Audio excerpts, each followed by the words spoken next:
আলোচিত মডেল মেঘনা আলমের বিরুদ্ধে ঢাকায় নিযুক্ত সৌদি আরবের রাষ্ট্রদূত ইসা বিন ইউসুফ আল দুহাইলানকে ব্ল্যাকমেইল করে $5 মিলিয়ন দাবির অভিযোগ উঠেছে।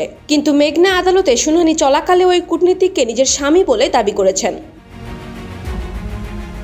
বৃহস্পতিবার সকালে ঢাকার মেট্রোপলিটন ম্যাজিস্ট্রেট মাসুম মিয়ার আদালতে মেঘনা এবং তার সহযোগী হিসেবে আটক দেওয়ান সামিরকে হাজির করা হয়।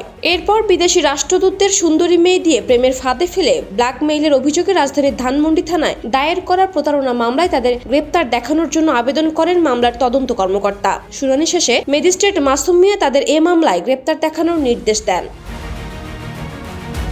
শুনানিকালে রাষ্ট্রপক্ষে মহানগর দায়রা জজ আদালতের পাবলিক প্রসিকিউটর বলেন, এই আসামিরা অভিনব কৌশল অবলম্বন করে বিদেশি রাষ্ট্রদূত সহ অ্যাম্বাসিগুলোতে কর্মরত বিদেশি নাগরিকদের হানির চাপে ফেলে বিপুল অর্থ বাগিয়ে নেওয়ার জন্য চক্র দাঁড় করিয়েছেন। তারা দীর্ঘদিন ধরে এসব প্রতারণা করে আসছেন। সবশেষ তারা সৌদি রাষ্ট্রদূত ইসাকে ফাঁসানোর চেষ্টা করেন এবং তার কাছ থেকে $5 মিলিয়ন দাবি করেন বলে অভিযোগ রয়েছে।